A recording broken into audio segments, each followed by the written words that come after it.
Hello and welcome to this episode of Code and Coffee. I'm your host Brian Selby, and today I'm going to be demonstrating how to model residential PV systems using EnergyPro version 8.2. So grab yourself a cup of coffee and let's get started.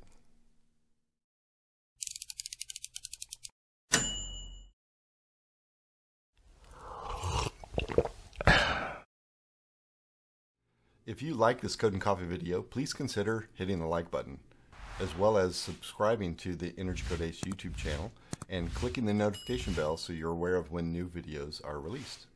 We're going to start off by opening a new construction residential project in EnergyPro. I'm using a sample file from our CEA exam prep course. You can open your files or any other sample files that you like. We're going to start at the building level input. So click at the very top of the tree and you'll notice that all the tabs come up for general information input. So we're going to be utilizing the very last tab on the screen, PV and battery inputs. And when you click on that, you'll notice a lot of information come up. We're primarily going to focus on the PV section right here and the PV array details. We'll cover some of the details on how to enter various strategies for PV system sizing. The software defaults to use standard PV size, and what that means is the standard PV size is based on generating enough electric energy use to offset the remaining energy required to bring it to zero net energy. And those assumptions include a minimally shaded array, meaning that there is no obstructions on this. It assumes the CFI1 values, which means the PV system array is within 150 degrees and 270 degrees azimuth. It's set at a 5 and 12 pitch, but it can be anywhere from 0 to 7 and 12 pitch. And of course, no shading on that, which assumes 100% solar access. Now, when this analysis runs, it's going to give you the minimum PV system size in kWdc to meet the energy code. You can always install a larger system, but just realize that the energy code sets the minimum requirement for PV system sizing. It's the utility is going to establish what the maximum allowed PV system size is. So Title 24 minimum requirements, and that's what's going to report on the CF1R. All right, our other strategy here is to use a specified PV size, and that's where we're going to go into a little bit more detail. Once you click on the specified PV system size, then you're telling the software that I'm choosing to install a specific size system. Now that might be based on the set of plans, the design that was provided to you. You may be working with the client to specify a size, or you may be recommending a particular size PV system to meet or exceed the energy code requirements. When you do that, you must enter a PV array down in the PV array details. And we're going to do that by clicking the Add New PV Array down here. Let me make a little bit of room so you can see that.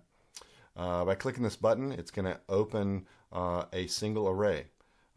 And we have the opportunity to make inputs here, various inputs that might describe or detail the system that we're proposing to install.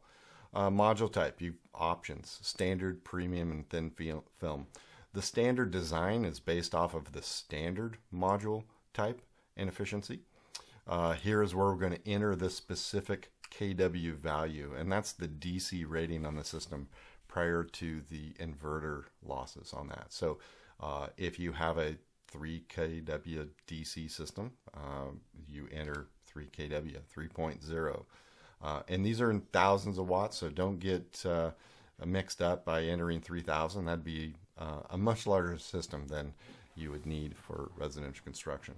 The array type is generally defaults to a fixed open rack, meaning that rack is sitting on the roof, generally 3.5 inches or so above the roof height, and it is fixed. It does not follow the sun, doesn't track. Now you do have options for tracking in one axis, that is generally your azimuth, as well as tracking in two axes, which would include the azimuth and tilt to the sun Not very common, but that is an option that you can use. As far as electronics are concerned, some PV system arrays include micro inverters, basically small inverters that are mounted to the backside of every single panel that's installed. If you're not using that approach, you're using a single or a dual inverter system, then you say none. There are also DC power optimizers, again, another strategy for your PV system array. For this scenario, we're going to choose none on the electronics. When you get to the Cal Flex or the CFI inputs, you'll notice that there are two drop downs. CFI1, which assumes a azimuth of the array between 150 degrees and 270 degrees. It also assumes a maximum tilt, meaning that that roof tilt can be anywhere from 0 and 12 pitch up to 7 and 12. Anything beyond a 7 and 12 pitch would not be allowed to use the CFI or California Flex installation protocols.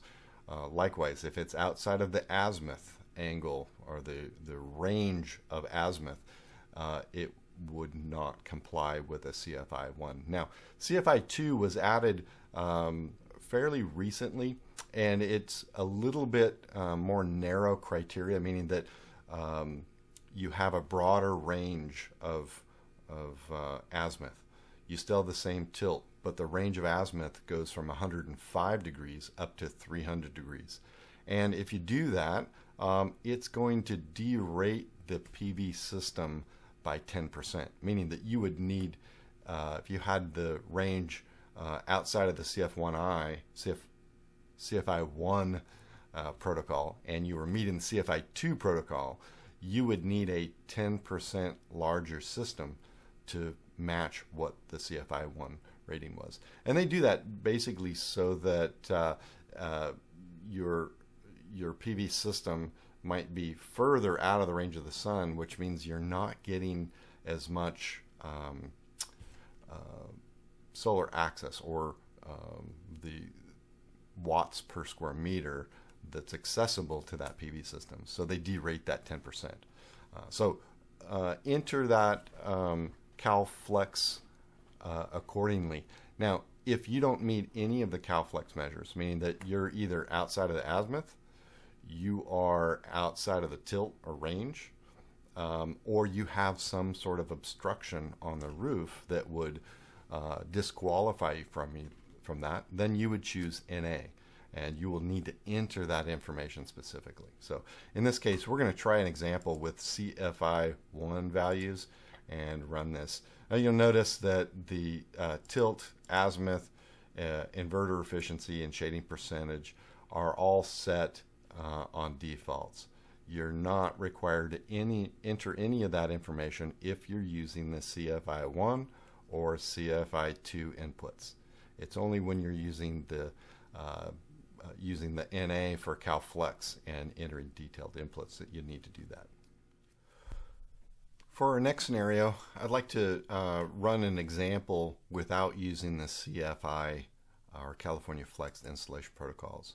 So this is useful when either you don't meet the CFI protocols, or maybe you have a need to document exactly the system and take advantages of the most optimal settings. So in that case, change the Cal Flex to NA, and then we're going to enter our tilt azimuth separately. So EnergyPro only has an input for tilt in degrees.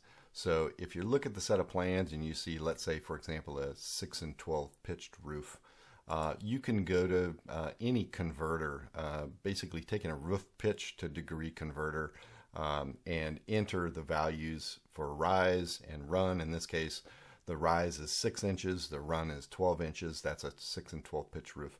And the actual degrees is 26.57, or we're rounding that up. So we can just enter that here. 26.57 would be equivalent to a 6 and 12 pitch roof. That's going to report on the CF1R as that degree. Now, azimuth always begins 0 degrees true north, and it goes clockwise. So 180 degrees would be due south. Now, if you have a system that's outside of the CalFlex protocol, meaning that's outside of the azimuth, for example, we could have an east-facing array. We could have multiple arrays on our building. Maybe we have a 1 kW system that is facing due east, which is 90 degrees. And we run that analysis. We're going to find that for this particular house, that's going to be too small of a system. But maybe we have multiple arrays. We have one facing east, a small PV system facing east, a small PV system facing south, and a small PV system facing west. Imagine if you could a hipped roof, and we can only fit a small portion on each of those facets of the roof. In this case, we're going to keep array number 1 here. We're going to add another array. We're going to keep the standard module type. We're going to enter a 1 kW DC system, and it's a fixed open rack, no other electronics. CalFlex is NA. The tilt in degrees is going to be 26.57, which the software rounds to 26.6. We're going to say this one is facing due south with an inverter efficiency of 96% and no shading on that. Now we're going to enter one more system, and the only variable we're going to change is we're going to make it face west. So we're going to say standard 1 kW system, 26.57 and 270 degrees. So now essentially we've entered the same 3 kW DC system, but we've entered it at 3 different azimuths. So you could put one of these systems, the one facing east, as a detailed azimuth, and the other 2, because they're within the CFI1 range of azimuth, you could leave them at CFI1. So that's really up to you how you want to do that. So you run this analysis, and let's take a look and see what the software is going to produce on the documentation. Stand by.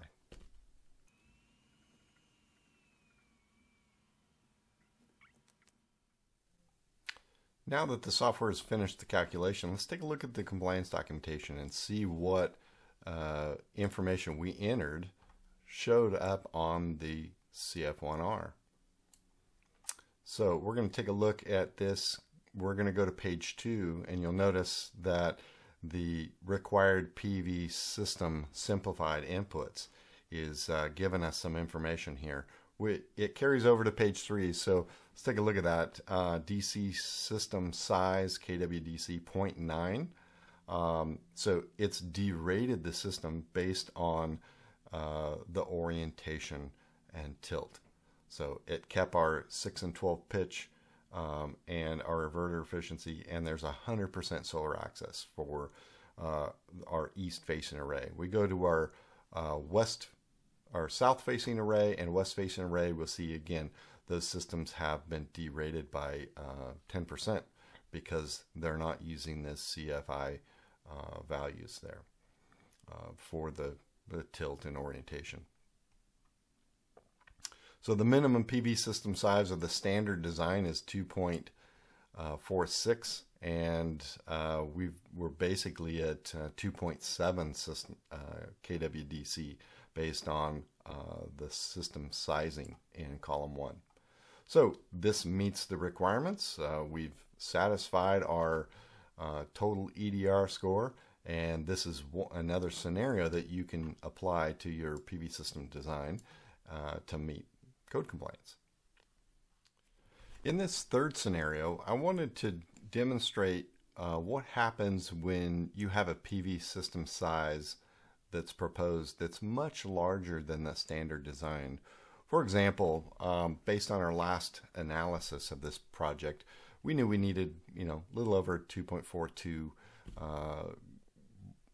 kWDC to meet the standard design for the system. But let's say, for example, our clients are proposing to put a 5 kW DC system on there. You'll notice that when you enter this information, given the parameters of this system design, we're going to enter that same 6 and 12 pitch roof at 180 degrees and run the analysis. And what's going to happen is the PV system is going to come back and it's going to be derated. So let's take a look and see what that looks like. Okay, here's the CF1R based off of a 5 kWh system facing due south at a 6 and 12 pitch. You'll notice that our standard design is 2.46 kW DC. That's part of this equation here. So our standard EDR efficiency score of 52.6 minus the PV EDR score, which is based on a 2.46 kW DC system, equals our total EDR 24.3. Now, this output is showing that we only need a 2.42 kW DC system to meet that same EDR margin. You can see our proposed design is 51.8 minus the EDR for our PV and flexibility score gets us a score of 23.3. So we have a total EDR compliance margin of 1, which is pretty darn close to meeting our standard design. When we're doing the EDR scores, just keep in mind that the PV system size is designed to offset that amount of energy needed to bring that house to a zero net energy for those regulated loads. If you have a more efficient building than your standard design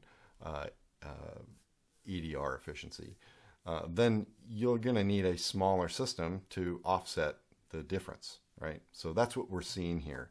Is it basically says that system was reduced by a factor of 0.484 to meet that requirement. Now, if you want to take advantage of the full PV system size and show that on the total EDR score, what we need to do is go through and click this button here, apply excess PV to the EDR score.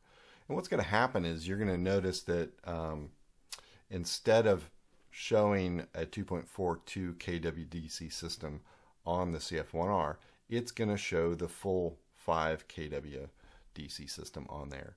And it's still going to report what the standard design is. So let's run the analysis and I'll show you what the CF1R looks like. Okay, we're back with the CF1R running a 5 kW DC system and applying the remaining PV system size to the EDR score. So take a look at our total EDR.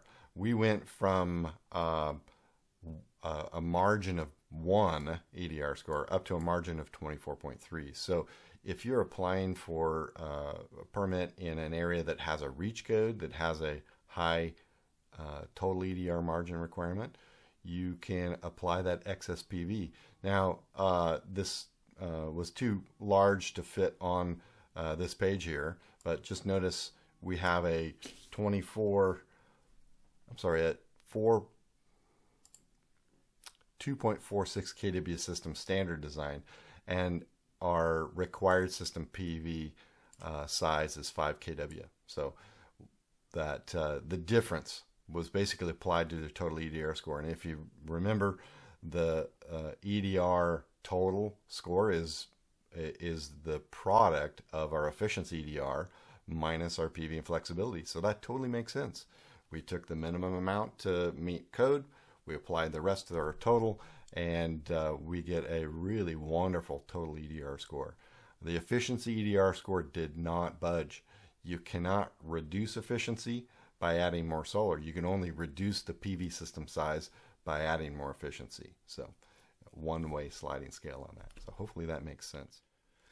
Now the next PV system scenario I'd like to demonstrate here is using the maximize PV credit approach. Once you select this, you're not required to enter any PV array details. Just like the standard design PV size, there are no requirements to enter that information. Again, it's going to use the assumptions that set the standard design to create this. And let's take a look at what the analysis looks like after using maximize PV credit approach. Okay, we're back. Here's our compliance results, the CF1R, using the maximize PV results. And you'll notice here that our standard design has not changed. It's still 2.46 kWdc, but our proposed system has been resized to 2.45 kWdc. It's a factor of 2.452 if you're looking at the EDR rating notes here. And what this is doing is it's basically looking at the efficiency EDR and zeroing out the PV system requirements based on the efficiency of the building. So you'll notice that with the use the standard design approach, we came out with an EDR total of 1.0. If we use the maximize EDR score, it's going to give us exactly what we need to meet the PV system based on the efficiency of the house. Back to that equation again. Efficiency EDR score minus PV and flexibility equals total. So in this case, we're maximizing our PV system size to be exactly what's needed based off of our efficiency EDR score. So those are the three different approaches that you would take to demonstrate compliance. Now, each of these approaches can use detailed system inputs, like we explained, without using the CFI inputs, or you can use CFI inputs, but the only two that do not require a PV array details are going to be use the standard PV size or use the maximized PV size. If you use a specified PV size, then that means you have to specify the PV array details and either choose to use CFI1, 2, or enter the specific azimuth, tilt, inverter efficiency, and shading percentage. Now, our next scenario is going to be based off of using a specified PV system. But in this case, what I want to do is illustrate what's going to happen with the compliance documentation if we enter a specified size, but also enter a shading percentage, meaning that the solar access is something less than 100%. That means that either you did a site analysis or you used a predictive model to determine what the solar access is on site. So let's do that. Let's enter our 3 kW system for our specified PV system size. We're not going to be using the CalFlex because there's a certain amount of shading there, and that doesn't meet the unobstructed shading criterion for CalFlex. So we're going to enter our tilt 26.57 for a 6 and 12 pitch roof. We're going to keep it facing south, due south. That's the optimal azimuth there. But we're going to enter a less than 100% shading. So we're going to say that 20% of that roof is shading, meaning that it has a solar access of 80%. So if the shading is 0%, that means no shading at all, and you have 100% solar access. We're entering 20%, meaning that 20% of that array is shaded, and we're going to have a solar access of 80%. So let's run the analysis and see what happens to our PV system size, whether or not we still meet compliance.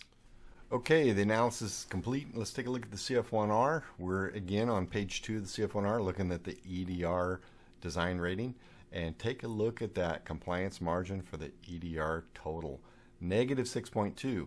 So back to that equation again. We have a efficiency EDR score of 51.8, and because we entered a less than 100% solar access or 20% shading, that had a huge effect on our total EDR score. So essentially, we weren't getting as high of a PV EDR score. Therefore, our total EDR score exceeds what the standard design is, and by a margin of 6.2. So let's take a look at our PV system inputs here. You can see we input a 3 kWdc system.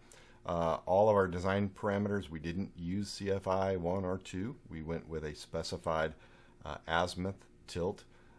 And here is our solar access area. So basically we entered 20% shading, which equates to 80% solar access. So that had a huge impact on our overall efficiency. What that means is we need to make that PV system size much larger in order to meet our PV system requirement, due to the fact that that PV system is shaded. Now, if we fall below 70% solar access over less than 80 contiguous square feet of available solar area on the roof, then we would meet an exception. And we'll talk about those exceptions shortly. But let's first try to find a system size that's going to meet this scenario with less than 100% solar access. All right, our analysis is done. Let's take a look at our energy design rating score. I entered a 5 kWh PV system, and what the result was is that it looked at that PV system design based on the overall orientation, tilt, and the amount of solar access. It said, look, that's great. You have a 5 kW system, but it's only going to perform to the level of 4.06 kW DC system due to that shading factor. So now any excess PV, we could check that button, apply to our EDR total, and that would work. We're going to see just a bigger margin here, but nothing else is affected. So that might be a great strategy. So due to the fact we have reduced solar access or increased obstruction through shading, that system's been derated. So we could apply the use excess PV to your EDR total, and what it'll do is basically increase our total EDR score by a certain margin, and it will input that 5 kW DC system down here. Now, you can keep it as it is or do the other, whichever you prefer at that point. So I would like to lean towards having this document what you're proposing to use rather than a downsized system, but that's me. It really depends on your building department. If that would cause confusion, it's always good to have an exact PV system size in there so that there's no issues when it comes to installation. In this last scenario, I'd like to demonstrate how to apply the exceptions to the PV system requirements using the performance software. Now you'll notice here under exceptions to PV requirements, these are all found in section 150.1 C14. You can go and read what those exceptions are, but basically exception number 1 is the only exception that would eliminate the requirement for solar PV. And to take that, there are some conditions that need to be met. For one, you need to identify the annual solar access on the site. That's either done through a design software in a virtual environment, meaning that you're creating a virtual model of the site. You're applying the solar, the roof, the tilt, the orientation, all that. You're running the analysis to determine that.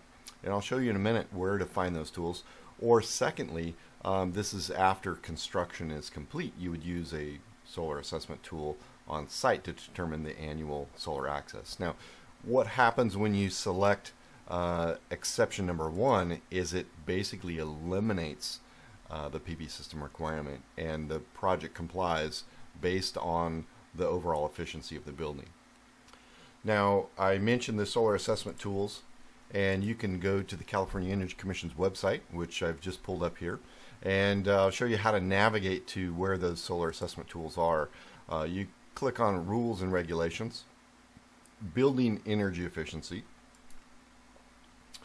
and go to the 2019 Building Energy Efficiency Standards. Now, this may vary. There may be different ways to navigate to this. You could use a search function, but this is a way that I found it's pretty simple to find. You'll notice when we get to the Building Energy Efficiency Standards, there's a navigation panel over here to the right, and near the bottom you'll see Solar Assessment Tools. If you click on that, it's going to give you a little bit of background and the list of approved solar assessment tools. At the time I videotaped this episode, there are 4 products that have been approved for assessing the amount of solar access the site has. Now, the top 3 tools are design tools that basically are that virtual design. I'm going to take a snapshot or picture or a satellite image of the site. I'm going to build a simple virtual model of our building, including the roof and all the different facets of that roof, and then apply the solar and then run the analysis. And what this does is going to give you what the predicted annual solar access is for that specific site. And that's what you would use to document whether or not you could take this exception. If the annual solar access of that site falls below 70% over less than 80 contiguous square feet of available roof area or solar access area, then the project's not required to install solar. If it has over 70% solar access, then it is, and you need to use those values, the actual solar access values, to enter into your site using the detailed inputs and the reduced solar access in that sense, and run the analysis. What's going to happen is if you have reduced solar access, not enough to take the exception, but less than 100%, it's going to cause you to put a larger system on in order to offset that annual electricity usage needed to bring the project to zero net. Now, the last one, the Solmetric Sun Eye, is a field tool. Literally looks at the sky and it assesses the solar access based on the obstructions that are around. So either one of those can be used, but when you select that exception number 1, you must also document the solar access based on using one of these solar assessment tools that's been pre-approved by the Energy Commission. So check back to that site regularly. There may be new products available. You may want to try out or look at different options to verify or document the annual solar access for your project. Now, there are other PV system exceptions in section 150.1 C14 that may apply. You'll see exception number 2.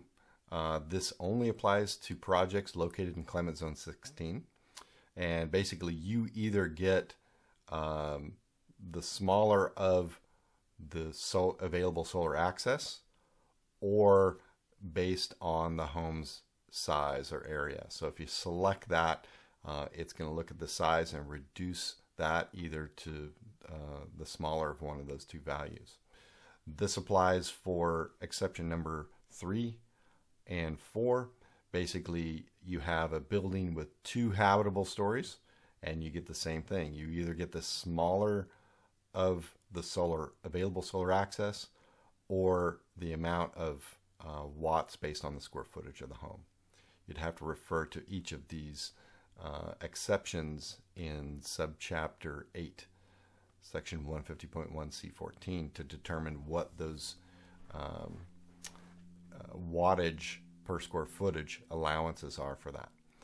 Same goes for exception number 4, but you have 3 habitable floors. Same, you get the smaller of the available solar access or the amount of wattage determined based on the square footage of the home. And those square footage calculations are based on conditioned floor area, not conditioned and unconditioned combined.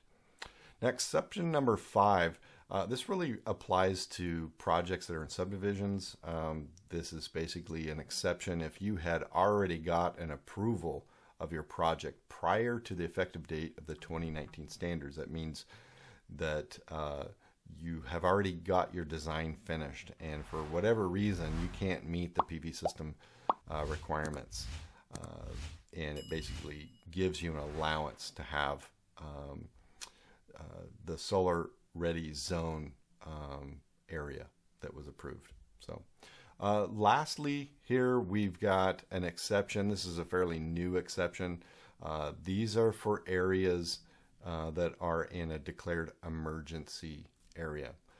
This is an exception based on Assembly Bill 178, and it gives an exception, a financial exception to installing solar PV in those areas that have been declared an emergency area prior to January 1st, 2020.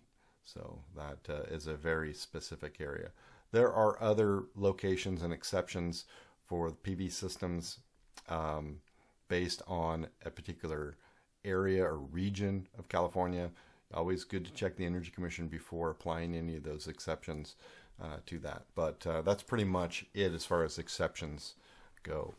Now, if you take one of the exceptions that reduces the PV system requirement, that PV system requirement is going to appear here in the reduced PV output if you use the standard design to determine that. If you have any questions about modeling residential PV systems using EnergyPro version 8.2 or earlier, you're welcome to put a comment down below. I do respond to those comments. Or if you'd rather email me, you can send an email to AceTV@energycodeace.com. Hope you enjoyed today's video and have a great day.